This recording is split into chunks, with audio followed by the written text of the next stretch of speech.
সারে, শরীর খুব বেশি দুর্বল লাগে, খাওয়া দাওয়া রুচি নাই, খাওয়া দাওয়া কেমন জানি একটা গন্ধ করে, কেমন একটা আলসা গন্ধ করে, শরীর খুব বেশি দুর্বল লাগে, আমাদের বাচ্চারা ডাক্তার দিলে চলে যাবে এমন হয় নাকি?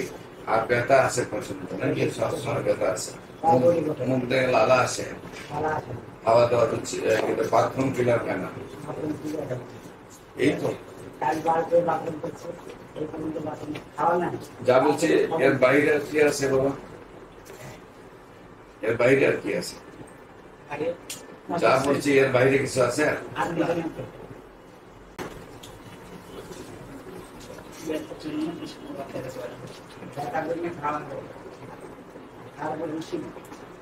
সকালে খানা খেয়েছে মনে হয় বাচ্চা যতটুকু খায় 3-4 বছরের বাচ্চা যতটুকু খায় তারাও খেতে পারে।